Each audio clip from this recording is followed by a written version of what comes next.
Hola y bienvenidos al tiempo de estudio bíblico de la Iglesia Bíblica Bautista El Camino de Santiago, Chile. Me llamo Joel, soy el pastor de la congregación y estamos haciendo un estudio de la Iglesia Ejemplar. Acabamos de hacer un estudio de 1 de Corintios hablando de la Iglesia carnal y ahora queremos hacer un equilibrio en el estudio de lo que debería ser una iglesia. Y estamos hablando de la Iglesia de Tesalónica. Era una ciudad en Galacia. Y es un ejemplo porque Pablo mismo lo dice en 1 de Tesalonicenses. Podemos ir a 1 de Tesalonicenses capítulo 1 y vamos a ver donde él dice de ellos en versículo 7, de tal manera que habéis sido ejemplo a todos los de Macedonia y de Acaya que han creído. Así que por toda una región de Macedonia y en una ciudad principal llamada Acaya. Si ustedes tienen mapas en sus Biblias lo pueden encontrar. Estamos hablando de los viajes misioneros que hizo el apóstol Pablo, el segundo y tercer viaje misionero que hizo por donde hoy día tenemos los países de Grecia y de Turquía. Y estaba viajando por esa región y en las ciudades principales comenzaron diferentes iglesias. Y aquí tenemos una iglesia ejemplar por diferentes razones. Y ya vimos la primera razón en versículo 2. Y 3, tenemos lo siguiente, dice, damos siempre gracias a Dios por todos vosotros, haciendo memoria de vosotros en nuestras oraciones, acordándonos sin cesar delante del Dios y Padre nuestro de la obra de vuestra fe. Eso lo vimos la semana pasada. La primera característica de esta iglesia era que era una iglesia trabajadora.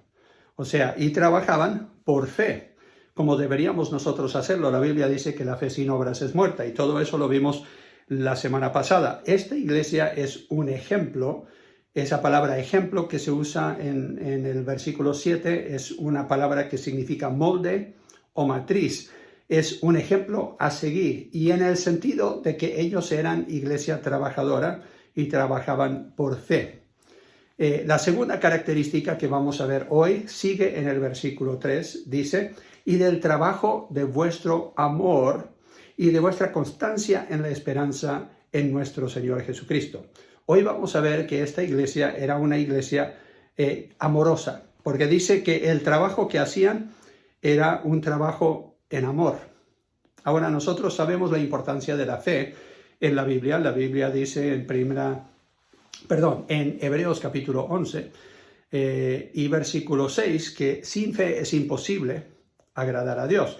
Pero también sabemos que Jesús resumió todo lo que era el Antiguo Testamento con la ley y los profetas al decir que todo se resume con el mandamiento de amar a Dios sobre todas las cosas y amar al prójimo como a sí mismo.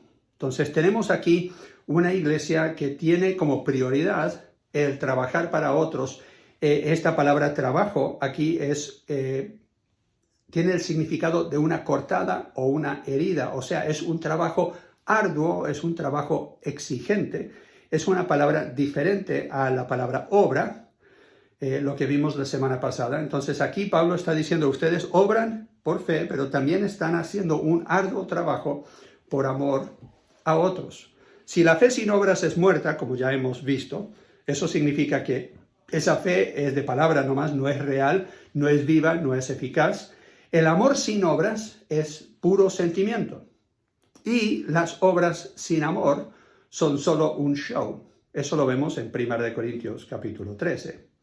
1 de Corintios capítulo 13, esto lo vimos cuando estudiamos el libro de 1 de Corintios. Pablo, después de haber hablado de los dones que el Espíritu Santo da a los miembros de la iglesia y cómo deberían trabajar juntos con esos dones, dice en 1 Corintios 13, si yo hablase lenguas humanas y angélicas y no tengo amor, vengo a ser como metal que resuena o címbalo que retiñe. O sea, simplemente estoy haciendo ruido. Y si tuviese profecía y entendiese todos los misterios y toda ciencia, y si tuviese toda la fe, de tal manera que trasladase los montes y no tengo amor, nada soy. Aquí está hablando de una fe que sin amor uno termina perdiendo el tiempo. Y entonces aquí tenemos una iglesia, 1 de Tesalonicenses dice, en Tesalónica hay una iglesia que está obrando por fe, pero es necesario que también tengan el amor, de acuerdo a lo que dice 1 Corintios capítulo 13. Y sigue en el próximo versículo, dice, y si repartiese todos mis bienes para dar de comer a los pobres, y si entregase mi cuerpo para ser quemado, y no tengo amor, de nada sirve. Así que el amor, sabemos, es muy importante, pero un verdadero amor. No estamos hablando de un amor sentimental, simplemente unas emociones. Ellos estaban demostrando por arduo trabajo que este amor era en beneficio a los demás. Y tenemos una definición aquí en los versículos que siguen de lo que es el amor. El amor es sufrido, dice versículo 4, de 1 Corintios 13. Es benigno, el amor no tiene envidia, el amor no es jactancioso, no se envanece, no hace nada indebido, no busca lo suyo, no se irrita, no guarda rencor, no se goza de la injusticia, mas se goza de la verdad. Todo lo sufre, todo lo cree, todo lo espera, todo lo soporta. El amor nunca deja de ser.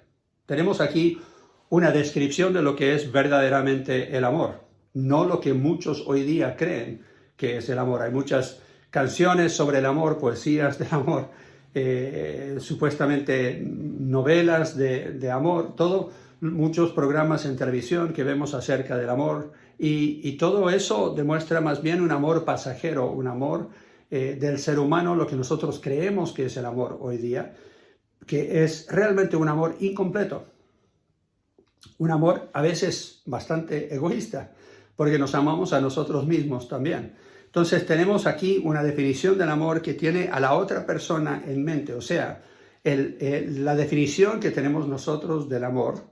Wendy y yo hemos llegado a esta definición estudiando diferentes pasajes de la Biblia, y es simplemente el amor es un compromiso de siempre buscar el bien de la persona amada antes de mi propio bien. Algunos dirían, pero pastor, eso no es muy romántico, y qué de las emociones y todo. Las emociones están. Vas a sentir gozo, si realmente amas a una persona, vas a sentir gozo al servirles, por amor a Cristo, por amor a ellos. Cuando la Biblia habla del amor, no está hablando de sentimientos, aunque como resultado de uno tener este compromiso y hacer el bien a otros, uno va a sentir esos sentimientos, esas emociones. Pero no son las emociones que son la fuerza detrás del amor, porque las emociones vienen y van. Si ustedes han tenido algunos años de matrimonio, si ustedes han tenido algunos años en una iglesia, ustedes saben que hay veces que es difícil amar a la gente. Es a veces difícil amar a tu cónyuge. Hay días que es difícil tenerle paciencia y amar a tus hijos. Pero cuando tienes un compromiso de hacerle el bien a otros y lo haces igual, aun cuando no lo sientes, no es ser hipócrita, es ser obediente a Dios. Pedir que Él te llene de amor por esa persona, no los sentimientos, sino el compromiso de hacerle el bien, de buscar su bien. Y cuando lo haces, las emociones son el resultado. No son lo que impulsa el hacerlo, pero son el resultado. El amor muestra madurez, lo vemos aquí en 1 Corintios. Seguimos leyendo, dice el versículo 8, el amor nunca deja de ser, pero las profecías se acabarán y cesarán las lenguas y la ciencia acabará, porque en parte conocemos y en parte profetizamos, mas cuando venga lo perfecto, entonces lo que es en parte se acabará. Cuando yo era niño, hablaba como niño, pensaba como niño, juzgaba como niño, mas cuando ya fui hombre dejé lo que era de niño. Una persona inmadura, como ya vimos cuando hablamos de la iglesia en 1 Corintios, que es una iglesia carnal, llevada por sus emociones, sentimientos, todo eso. Una persona inmadura es dominada por sus emociones y es una persona que no ha madurado. Pero la persona madura es la persona que tiene esta clase de amor, que piensa en los demás, que otros vienen a ser una prioridad y piensan en otros antes de ellos mismos. Tenemos también en el versículo 13 un resumen que menciona 3 palabras que tenemos también en 1 Corintios, capítulo 1 y versículo 3. Y esas palabras son fe, esperanza y amor. Dice versículo 13, y ahora permanecen la fe, la esperanza y el amor. Estos 3, pero el mayor de ellos es el amor. Aún más importante que la fe, dice el apóstol Pablo, aún más importante que la esperanza. Es interesante que a menudo estas palabras se ven juntas, como en 1 de Tesalonicenses, capítulo 5. 1 de Tesalonicenses, capítulo 5, versículo 8. El apóstol Pablo, inspirado por el Espíritu Santo, dice lo siguiente: pero nosotros, que somos del día, seamos sobrios, habiéndonos vestido con la coraza de fe y de amor, y con la esperanza de salvación como yelmo. Entonces aquí está dando la ilustración de vestirnos con estas cosas, que son la esperanza, la fe y el amor, como si fuera parte de nuestra protección a nuestro corazón. También lo menciona Gálatas capítulo 5, la importancia del amor. Gálatas capítulo 5. En Gálatas, Pablo está dando un argumento contra las personas que querían volver a la ley. Decían, está bien que creas en Cristo, eso es necesario para ser salvo, pero también tienes que guardar la ley del Antiguo Testamento y volverte un judío. Se lo estaban diciendo a personas que no habían nacido judíos y querían ellos entonces que se circuncidasen y que cumplieran con la ley. En Gálatas capítulo 5 y versículo 6, como parte de este argumento en contra de este pensar, el apóstol Pablo dice, porque en Cristo Jesús ni la circuncisión vale algo, ni la incircuncisión, sino la fe que obra por el amor. O sea, aquí la fe y el amor están ligados. Hay una obra de fe, pero tiene que tener amor para que no sea simplemente un creyente que está obrando, haciendo mucho ruido, como dice 1 de Corintios capítulo 13, pero que no está buscando realmente el bien del cuerpo de Cristo, no ama a Dios o a otros, lo puede estar haciendo para ser visto por los hombres, como lo hacían los líderes religiosos en el tiempo de Jesús. Oraban para ser visto por los hombres, ayunaban para ser visto por ellos, daban ofrendas para ser vistos. Y Jesús dijo, ellos ya han recibido su recompensa aquí en la tierra. Desafortunadamente, tenemos a muchos cristianos que son muy trabajadores, pero lo que quieren son los aplausos aquí en la tierra. Quieren el reconocimiento aquí. No lo están haciendo realmente por amor, más bien por amor a ellos mismos, pero no por amor a otros.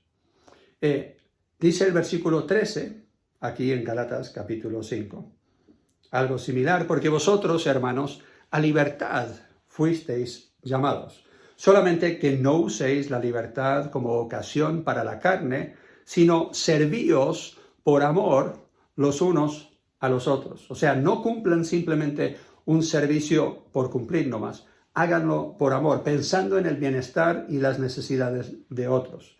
Servíos por amor. Esa era la calidad de la iglesia en Tesalónica. ¿Cuál es la evidencia? Bueno, lo tenemos en 1 de Tesalonicenses, capítulo 4. 1 de Tesalonicenses, capítulo 4. Aquí Pablo describe un poco cómo son ellos en el versículo 9 y 10.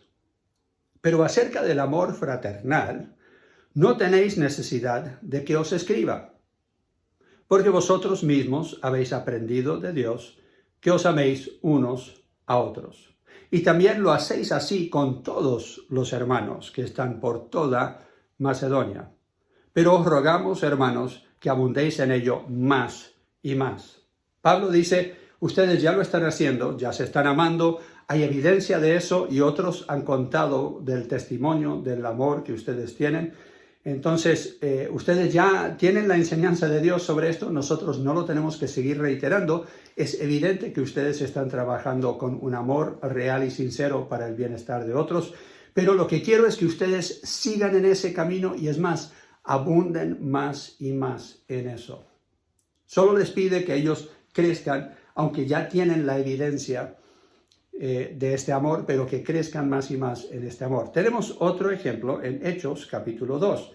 La iglesia en Hechos también es un ejemplo para nosotros. Hechos, capítulo 2. Ya terminando este capítulo, en el versículo 44, describe cómo era esta iglesia recién comenzando. Dice, todos los que habían creído estaban juntos, tenían en común todas las cosas y vendían sus propiedades y sus bienes y lo repartían a todos según la necesidad de cada uno. Y perseverando unánimes cada día en el templo y partiendo el pan en las casas, comían juntos con alegría y sencillez de corazón, alabando a Dios y teniendo favor con todo el pueblo. Y el Señor añadía cada día a la iglesia los que habían de ser salvos. En este pasaje no menciona la palabra amor, pero lo que describe es una iglesia dadivosa, una iglesia que realmente sirve a otros por el bien de otros, supliendo las necesidades en una forma práctica. Eso describe el amor cristiano. Es exactamente lo que hizo Jesucristo cuando la Biblia dice que Dios nos amó tanto que Él envió a su Hijo Jesucristo. ¿Con qué propósito? Para que Él diera su vida por nosotros en la cruz del Calvario. Entonces, uno puede amar sin dar si es simplemente un amor sentimental, un amor emocional pasajero, que no es un verdadero amor. Pero como dice el dicho, uno puede dar sin amar, pero no puede amar de verdad sin dar. El dar es parte del verdadero amor y aquí lo tenemos, el ejemplo de ellos. También lo tenemos mencionado en 2 de Corintios. 2 de Corintios capítulo 8. 2 de Corintios capítulo 8, los primeros 8 versículos.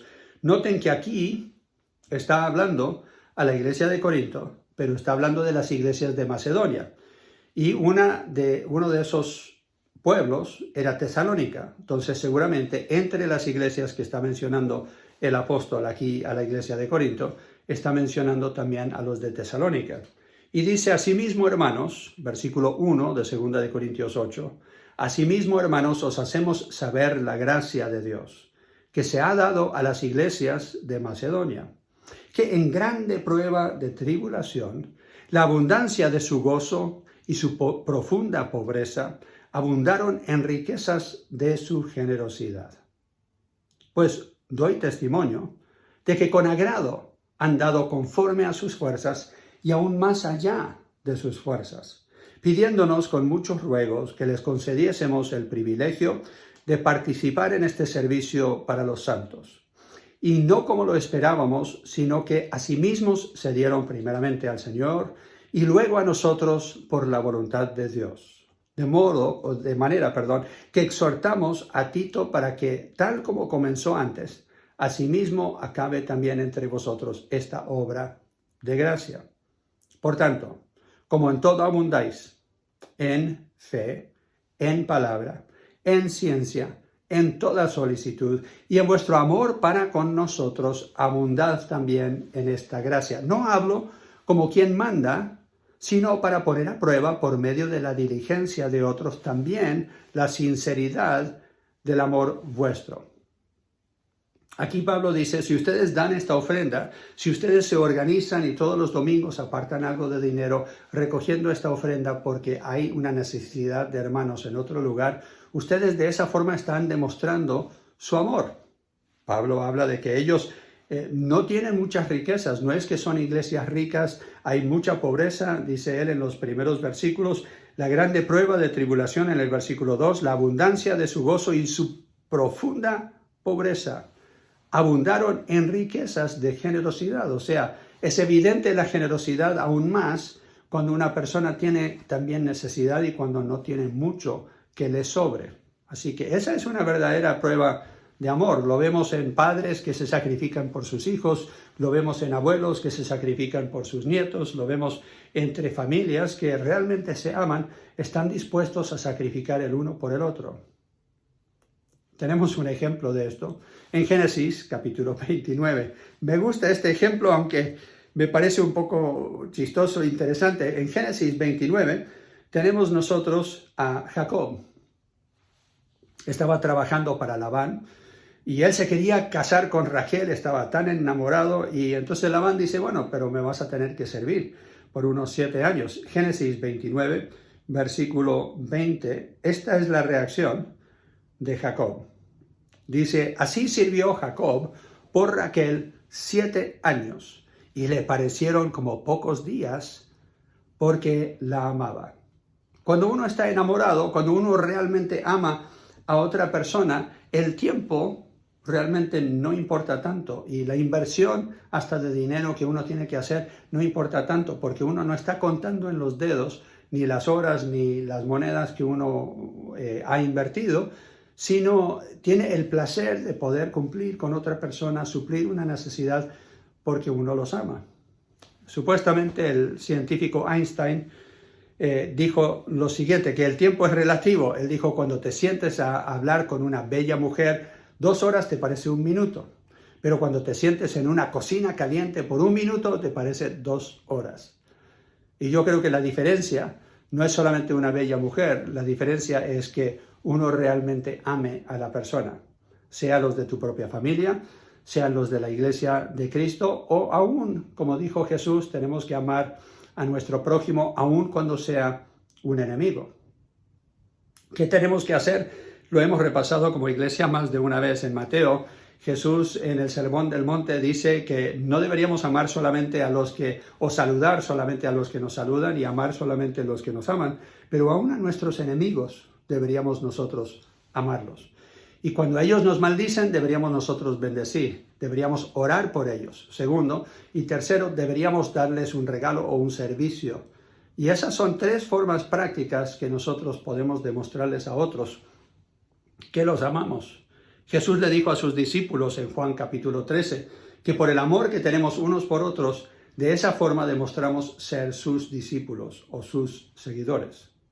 El amor por Dios y por el prójimo naturalmente resulta en una acción a favor de ellos.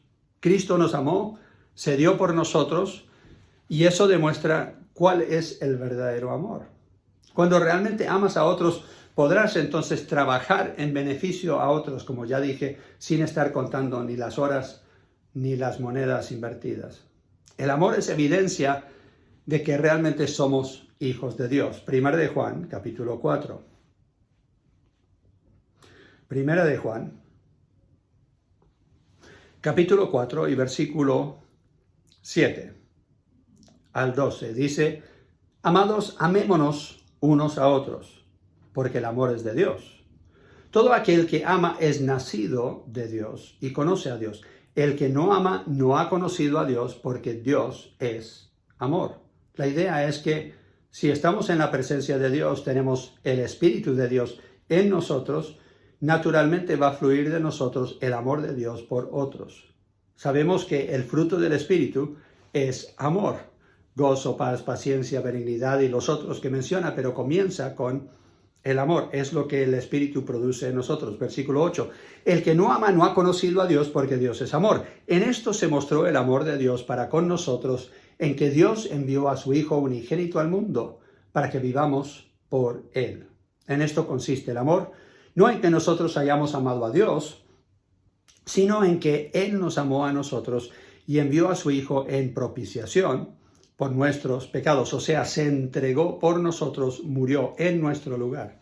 Amados, si Dios nos ha amado así, debemos también nosotros amarnos unos a otros. Nadie ha visto jamás a Dios. Si no amamos unos a otros, si nos amamos, unos a otros, Dios permanece en nosotros y su amor se ha perfeccionado en nosotros. Saltamos al versículo 20 por tiempo. Dice, si alguno dice, yo amo a Dios y aborrece a su hermano, es mentiroso. Pues el que no ama a su hermano a quien ha visto, ¿cómo puede amar a Dios a quien no ha visto? Lógico. Y nosotros tenemos este mandamiento de él. El que ama a Dios, ame también a su hermano. No es una sugerencia, es un mandamiento. Y es una prueba de que realmente tenemos a Dios en nuestras vidas, que el Espíritu Santo obra en nosotros, que hemos nacido de nuevo. El amor es tan importante que fue el fundamento de la charla que tuvo el Señor Jesucristo con Pedro. Después que Pedro lo negó 3 veces, Jesús le pregunta a Pedro, ¿Pedro, me amas? Y Pedro le dijo, Señor, tú conoces mi corazón, sabes que te amo.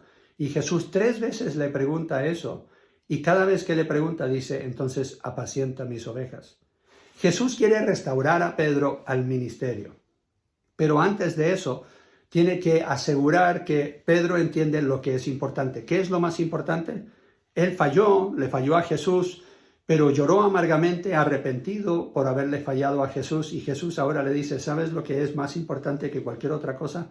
Si tú realmente me amas. Porque si me amas, yo confío de que aunque falles, vas a seguir en el ministerio y vas a seguir creciendo, aun cuando las cosas no van exactamente perfectas o bien. Y sabemos que Pablo tuvo que confrontar a Pedro porque seguía cometiendo errores. No era perfecto, ninguno de los apóstoles eran perfectos, pero amaban a Jesús. Y lo demostraron al entregar su vida por él y por el testimonio que ellos predicaban. Entonces, eso lo pueden encontrar en Juan capítulo 21, si lo quieren estudiar más a fondo. La meta en nuestra iglesia, y que debería ser la meta para toda iglesia, lo vemos en Efesios capítulo 4. Esto lo hablé un poco la semana pasada.